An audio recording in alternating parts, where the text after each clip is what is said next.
O desejado de todas as nações, capítulo 80. No sepulcro de José. Jesus descansou afinal. Findara o longo dia de vergonha e tortura.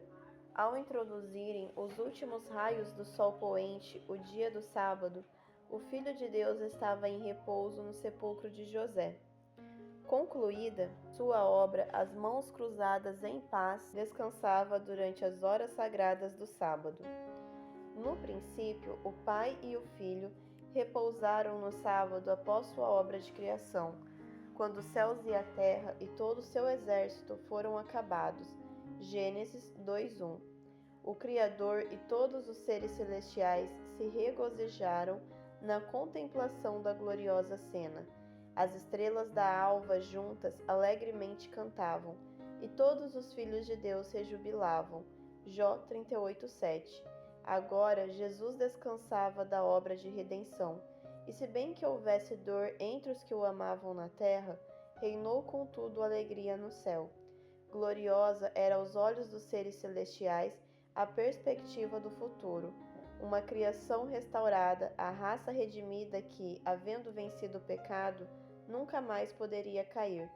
Eis o resultado visto por Deus e os anjos da obra consumada por Cristo.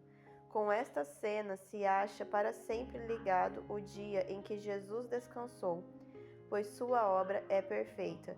Deuteronômio 32, verso 4. E tudo quanto Deus faz durará eternamente. Eclesiastes 3:14. Quando se der a restauração de todas as coisas, a quais Deus falou por boca dos seus santos profetas, desde o princípio do mundo, Atos dos Apóstolos 3:21, o sábado da criação, o dia em que Jesus esteve em repouso no sepulcro de José, será ainda um dia de descanso e regozijo. O céu e a terra se unirão em louvor, quando, desde um sábado até ao outro, Isaías 66:23, as nações dos salvos se inclinarem em jubiloso culto a Deus e o Cordeiro. Nos acontecimentos finais do dia da crucifixão, foi dada nova prova de cumprimento da profecia e novo testemunho da divindade de Cristo. Quando a treva se erguera de sobre a cruz, o Salvador soltara seu brado agonizante. Ouviu-se imediatamente outra voz dizendo: verdadeiramente, este era o Filho de Deus. Lucas 23:47. Essas palavras não foram murmuradas em segredo. Todos os olhos se volveram a ver de onde provinham. Quem falara? Fora o centurião, o soldado romano. A divina paciência do Salvador e sua súbita morte com um grito de vitória nos lábios impressionara esse pagão. No ferido, quebrantado corpo pendente da cruz, reconheceu o centurião a figura do Filho de Deus. Não pôde deixar de confessar sua fé. Assim foi novamente dada a prova de que nosso Redentor devia ver o trabalho de sua alma. No mesmo dia de sua morte, 3 homens, diferindo largamente entre si, declaravam sua fé: o que comandava a guarda romana, o que conduzira a cruz do Salvador e o que morrera na cruz ao seu lado. Ao aproximar-se a noite, um silêncio estranho pairou sobre o Calvário. A multidão dispersou-se e muitos volveram a Jerusalém com um espírito bem diverso do que tinham pela manhã. Muitos haviam afluído à crucifixão por curiosidade e não por ódio para com Cristo. Contudo, acreditavam nas acusações dos sacerdotes e olhavam-no como um malfeitor. Sob uma agitação fora do natural, uniram-se à turba em injuriá-lo. Quando, porém, a terra foi envolta em trevas e se sentiram acusados pela própria consciência, acharam-se culpados de uma grande injustiça. Nenhum gracejo ou riso de escárnio se ouviu em meio daquela terrível escuridão, e dissipada ela fizeram caminho de volta à casa em solene silêncio. Estavam convencidos de que as acusações dos sacerdotes eram falsas, de que Jesus não era nenhum impostor. E algumas semanas mais tarde, quando Pedro pregou no dia de Pentecostes, achavam-se entre os milhares que se converteram a Cristo. Mas os guias judaicos não se mudaram pelos acontecimentos que haviam presenciado. não arrefecera seu ódio para com Jesus. A treva que cobria a terra durante a crucifixão não era mais densa que a que ainda envolvia o espírito dos sacerdotes e principais. Em seu nascimento, a estrela conhecera Cristo e guiara os magos à manjedoura onde jazia. As hostes celestiais conheceram-no e entoaram-lhe o louvor por sobre as planícies de Belém. Conhecera-lhe o mar a voz e obedecera sua ordem. A doença e a morte reconheceram-lhe a autoridade, entregando-lhe sua presa. O sol o conhecera e, à vista de sua agonia e morte, ocultara a face luminosa. Conheceram-no as rochas e fenderam-se fragmentando-se a seu brado. A natureza inanimada conhecera Cristo e dera testemunho de sua divindade. Mas os sacerdotes e príncipes de Israel não conheceram o Filho de Deus. Todavia, esses sacerdotes e príncipes não estavam tranquilos. Levaram a cabo seu desígnio de matar a Jesus. Não experimentavam, no entanto, a sensação da vitória que esperavam. Mesmo na hora de seu aparente triunfo, assaltavam-nos dúvidas quanto ao que viria depois. Ouviram o brado: está consumado. João 19:30. Pai, nas tuas mãos entrego o meu espírito. Lucas 23:46. Viram as rochas fenderem-se, sentiram um forte terremoto e estavam desassossegados e inquietos. Tinham invejado a influência de Cristo para com o povo, enquanto vivo. Sentiam o mesmo ainda depois de ele morto. Temiam mais, muito mais o Cristo morto do que haviam temido o Cristo vivo. Receavam que a atenção do povo fosse atraída ainda para os acontecimentos que acompanhavam a crucifixão. Temiam os resultados da obra daquele dia. Por coisa alguma queriam que seu corpo permanecesse na cruz durante o sábado. Este se vinha aproximando e seria uma violação de sua santidade o ficarem os corpos pendentes da cruz. Assim, servindo-se disso como pretexto, os principais judeus solicitaram de Pilatos que se apressasse a morte das vítimas e seus corpos fossem tirados antes do pôr do sol. Pilatos tinha tão pouca vontade como eles de que o corpo de Jesus ficasse na cruz. Obtido seu consentimento, quebraram as pernas dos dois ladrões para lhes apressar a morte, mas verificaram estar Jesus já morto. Os rudes soldados abrandaram-se pelo que ouviram e testemunharam de Cristo, e abstiveram-se de lhe quebrar os membros. Assim, na oferta do Cordeiro de Deus, cumpriu-se a lei da Páscoa. Dela nada deixarão até amanhã, e dela não quebrarão osso algum. Segundo todo o estatuto da Páscoa, a celebrarão. Números 9:12. Os sacerdotes e principais surpreenderam-se ao verificar que Jesus já estava morto. A morte pela cruz constituía processo vagaroso.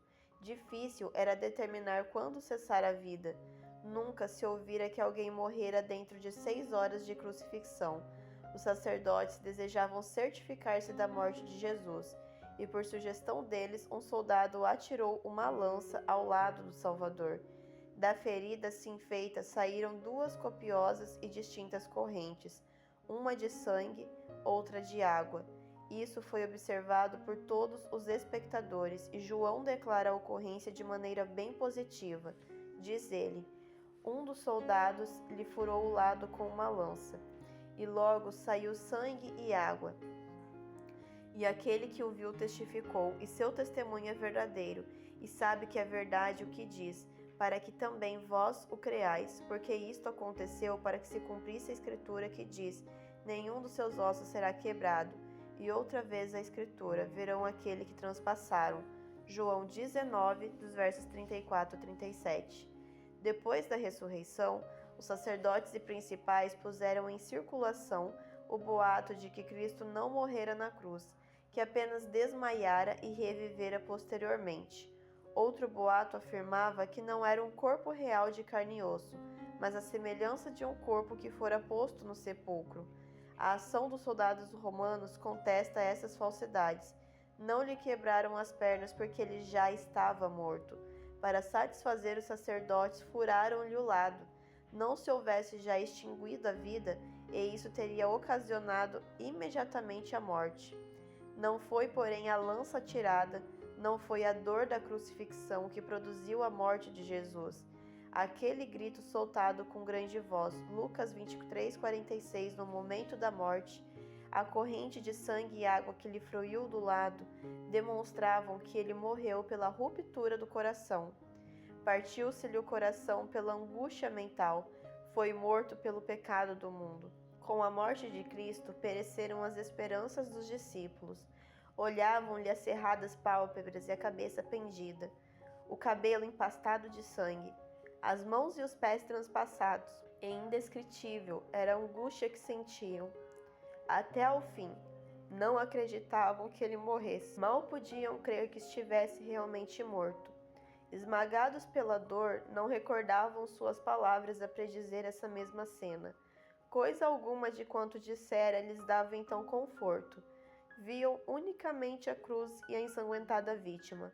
O futuro afigurava-se-lhes negro e desesperador. Sua fé em Jesus morrera. Nunca, porém, haviam amado tanto ao seu Senhor.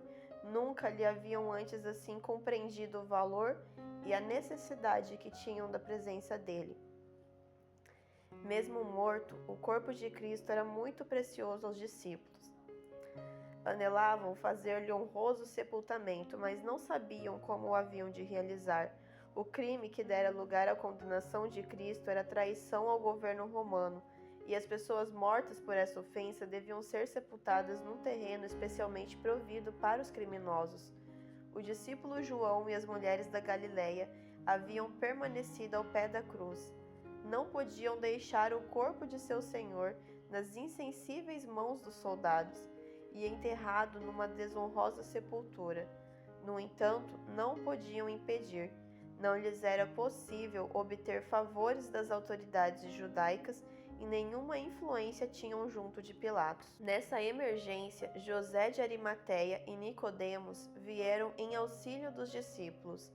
Ambos eram membros do Sinédrio e tinham relações com Pilatos. Ambos ricos e influentes, decidiram que o corpo de Jesus teria sepultamento condigno. José foi ousadamente a Pilatos e pediu-lhe o corpo de Jesus. Pela primeira vez, ouviu Pilatos que Jesus estava na verdade morto. Contraditórias notícias haviam-lhe chegado aos ouvidos quanto aos acontecimentos concernentes à crucifixão, mas ocultaram-lhe propositalmente a morte de Cristo. Pilatos fora prevenido pelos sacerdotes e principais contra algum engano da parte dos discípulos de Jesus em relação ao seu corpo. Ouvindo o pedido de José, mandou, portanto, chamar o centurião de serviço junto à cruz, e soube com certeza da morte de Cristo. Dele colheu também a narração das cenas do Calvário, confirmando o testemunho de José. O pedido de José foi satisfeito. Enquanto João estava aflito quanto ao sepultamento do Mestre, voltou ele com a ordem de Pilatos acerca do corpo de Cristo.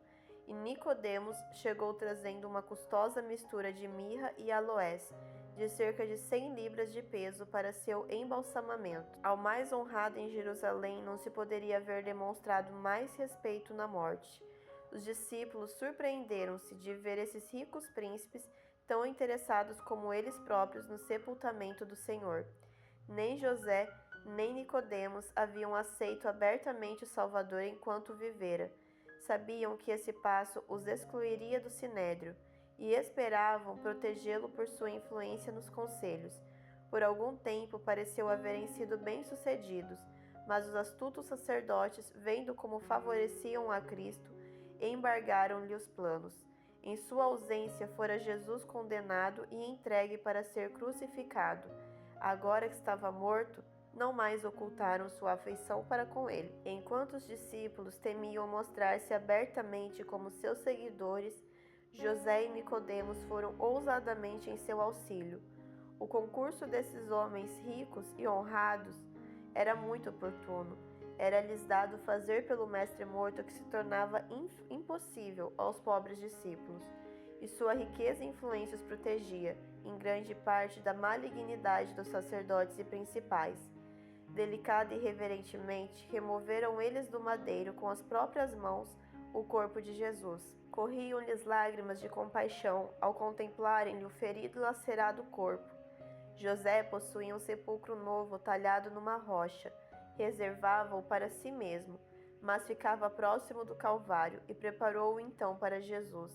O corpo, com as especiarias trazidas por Nicodemos, foi cuidadosamente envolto num lençol de linho, e o Redentor levado à sepultura.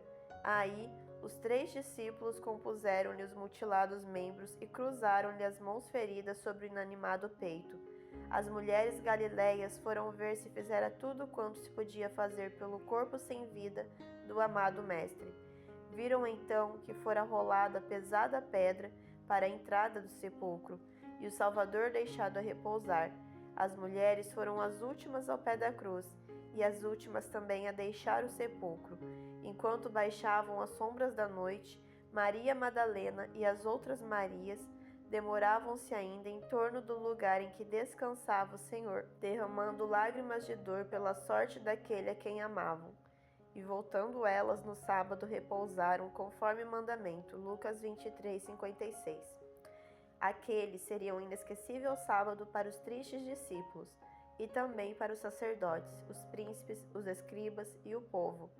Ao pôr do sol do dia de preparação, soaram as trombetas anunciando o começo do sábado.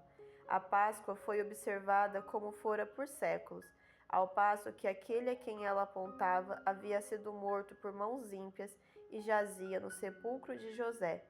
No sábado, os átrios do templo encheram-se de adoradores. O sumo sacerdote, vindo do Gólgota, ali estava, esplendidamente vestido com os trajes sacerdotais.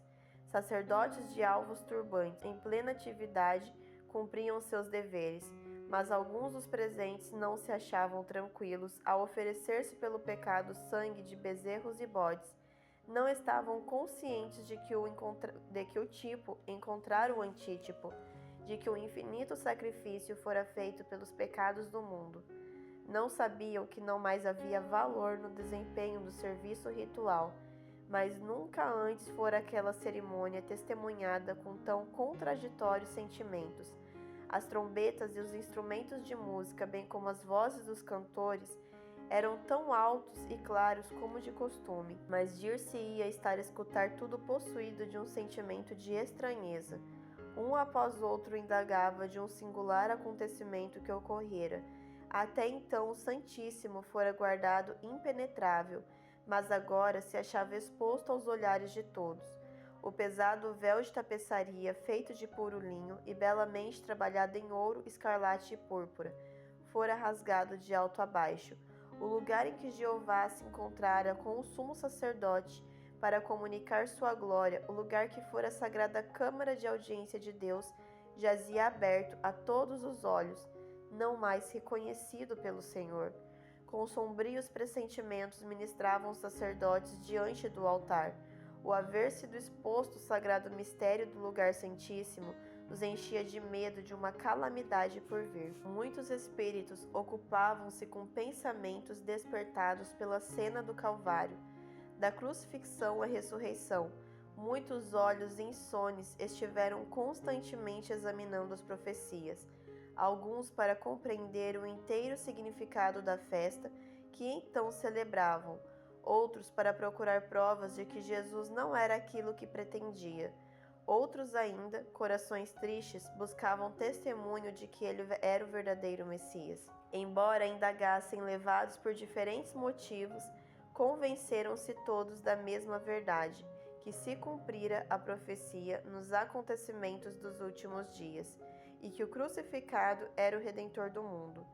Muitos que, naquela ocasião, tomaram parte do serviço, nunca mais se uniram aos ritos pasquais.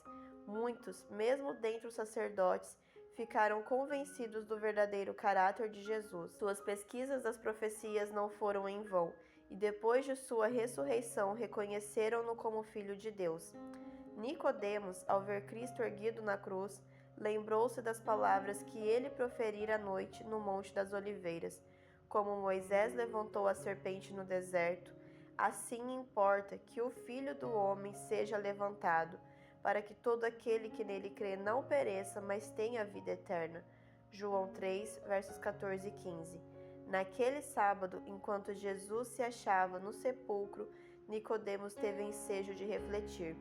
Uma luz mais clara iluminou-lhe o espírito, e as palavras que Jesus lhe dirigira não continuaram mais um mistério para ele. Sentiu haver perdido muito por não se ter ligado ao Salvador enquanto vivera. Recordou então os acontecimentos do Calvário, a súplica de Cristo por seus assassinos e a resposta que dera ao pedido do ladrão moribundo. Tocaram a alma do douto membro do conselho. Contemplou de novo o Salvador em sua agonia. Tornou a ouvir o último grito: está consumado. João 19:30. Proferido como palavras de um vencedor, viu novamente a terra cambaleando, os céus entenebrecidos, o véu rasgado, as rochas fendidas, e sua fé para sempre se estabeleceu. O mesmo acontecimento que destruiu a esperança dos discípulos convenceu José e Nicodemos da divindade de Jesus. Seus temores foram vencidos pela coragem de uma firme e inabalável fé. Jamais Cristo atraíra a atenção do povo como quando jazia no túmulo. Como de costume, levaram os doentes e sofredores para os átrios do templo, indagando: quem nos pode informar acerca de Jesus de Nazaré? Muitos vieram de longe para encontrar aquele que curava os enfermos e ressuscitava os mortos. De todos os lados ouvia-se o clamor: queremos Cristo, o médico. Nessa ocasião, examinavam os sacerdotes os suspeitos de lepra. Muitos eram forçados a ouvir seu marido, sua esposa ou filhos serem declarados leprosos e condenados a sair do abrigo de seu lar e de sob o cuidado dos queridos, para advertir os estranhos com lamentoso grito: imundo, imundo! As mãos amigas de Jesus de Nazaré, que nunca se recusaram ao toque comunicador de cura, ao repugnante leproso, achavam-se cruzadas sobre o próprio peito. Os lábios que lhe respondiam às petições com as confortadoras palavras: quero ser limpo, Mateus 8,3, estavam agora mudos. Muitos apelavam para os principais dos sacerdotes e os príncipes em busca de simpatia e auxílio, mas em vão. Aparentemente estavam decididos a ter outra vez entre si o Cristo vivo. Com persistente ansiedade indagavam por ele. Não queriam ser mandados embora, mas eram expulsos dos átrios do templo e foram postados soldados às portas para deter a multidão que chegava com os doentes e moribundos, solicitando entrada. Os sofredores tinham ido para ser curados pelo Salvador. Sucumbiam ante a decepção. As ruas estavam cheias de lamentos. Os doentes pereciam à míngua do toque vivificante de Jesus. Médicos eram consultados em vão. Não havia eficiência como a daquele que jazia no túmulo de José. Os lamentos dos que sofriam levaram a milhares a convicção de que se fora do mundo uma grande luz. Sem Cristo, a terra era sombra e escuridão. Muitos daqueles cuja voz havia avolumado o grito de crucifica-o, crucifica-o, Lucas 23:21, compreendiam agora a calamidade que lhes sobreviera e teriam com igual veemência clamado: dá-nos Jesus, houvesse ele estado ainda vivo. Quando o povo soube que Jesus fora morto pelos sacerdotes, fez indagações quanto à sua morte. Os pormenores de seu julgamento foram o mais possível conservados em segredo, mas durante o tempo em que ele permaneceu no sepulcro, seu nome andava em milhares de lábios, e notícias de seu irrisório julgamento e da desumanidade dos sacerdotes e principais circulavam por toda parte. Por homens de inteligência foram esses sacerdotes e príncipes convidados a explicar as profecias do Antigo Testamento a respeito do Messias, e enquanto procuravam forjar qualquer falsidade em resposta, ficaram como loucos. As profecias que indicavam os sofrimentos e a morte de Cristo não podiam explicar, e muitos indagadores se convenceram de que as Escrituras se haviam cumprido. A vingança que os sacerdotes julgaram seria tão doce, já lhes era amarga. Sabiam que estavam enfrentando a severa censura do povo e que os próprios a quem influenciaram contra Jesus se sentiam agora horrorizados com a vergonhosa obra que haviam feito. Esses sacerdotes procuraram crer que Jesus era enganador, mas em vão. Alguns deles estiveram ao pé da sepultura de Lázaro e viram um morto chamado novamente à vida. Tremeram de temor de que Cristo ressuscitasse por sua vez e tornasse a aparecer diante deles. Haviam-no ouvido declarar que tinha poder para dar sua vida e para tornar a tomá-la. Lembravam-se de que dissera: derribai este templo e em 3 dias o levantarei. João 2,19. Judas declarara-lhes as palavras ditas por ele aos discípulos durante a última viagem para Jerusalém. Eis que vamos para Jerusalém, e o Filho do Homem será entregue aos príncipes dos sacerdotes e aos escribas, e condená-lo-ão à morte. E o entregarão aos gentios para que dele escarneçam, e o açoitem e crucifiquem, e ao 3º dia ressuscitará. Mateus 20, versos 18 e 19. Ao ouvirem essas palavras, zombaram e ridicularizaram. Agora, porém, se lembravam de que até ali se haviam cumprido as predições de Cristo. Afirmara que ressuscitaria ao 3º dia, e quem poderia dizer que isso também não se cumpriria? Desejavam expulsar esses pensamentos, mas não podiam. Como seu pai, o diabo, creram e tremeram. Agora que passaram o frenesi da agitação, a imagem de Cristo, malgrado seu, acudia-lhes sempre ao espírito. Viam-no sereno e sem um queixume perante os inimigos, sofrendo sem murmurar as zombarias e maus-tratos. Ocorriam-lhes todos os acontecimentos de seu julgamento e crucifixão, com uma empolgante convicção de que ele era o Filho de Deus. Pensavam que poderia a qualquer momento apresentar-se diante deles, o acusado tornando-se acusador, o condenado a condenar, o morto a exigir justiça na morte de seus assassinos. Pouco puderam repousar no sábado, embora não transpusessem o limiar de um gentio por temor de contaminação, tiveram, no entanto, um conselho quanto ao corpo de Cristo. A morte e o sepulcro deviam guardar aquele a quem crucificaram. Reuniram-se os príncipes dos sacerdotes em casa de Pilatos, dizendo: Senhor, lembramo-nos de que aquele enganador, vivendo ainda, disse: depois de 3 dias ressuscitarei. Manda, pois, que o sepulcro seja guardado com segurança até o 3º dia. Não se dê o caso de que seus discípulos vão de noite e o furtem e digam ao povo: ressuscitou dos mortos, e assim o último erro será pior do que o primeiro. E disse-lhes Pilatos: tendes a guarda, ide, guardai-o como bem entenderdes. Mateus 27, versos 62 a 65. Os sacerdotes deram ordens para ser guardado o sepulcro. Uma grande pedra fora colocada diante da entrada. Através dessa pedra puseram cordas, prendendo as extremidades à sólida rocha e selando-as com o selo romano. A pedra não podia ser removida sem quebrar o selo. Uma guarda de 100 soldados foi então colocada em volta do sepulcro, para impedir que alguém tentasse contra sua segurança. Os sacerdotes fizeram o que puderam para manter o corpo de Cristo onde fora posto. Foi fechado com tanta segurança em seu túmulo, como se nele devesse permanecer para sempre. Assim se aconselhavam e faziam planos fracas criaturas. Mal percebiam esses homicidas a inutilidade de seus esforços. Por seu proceder, no entanto, Deus foi glorificado. Os próprios esforços feitos para impedir a ressurreição de Cristo são os mais convincentes argumentos em prová-la. Quanto maior o número de soldados colocados ao redor do sepulcro, tanto mais vigoroso o testemunho de que ele ressurgira. Centenas de anos antes da morte de Cristo, o Espírito Santo declarara por intermédio do salmista: por que se amotinam as gentes e os povos imaginam coisas vãs? Os reis da terra se levantam e os príncipes juntos se mancomunam contra o Senhor e contra o seu ungido.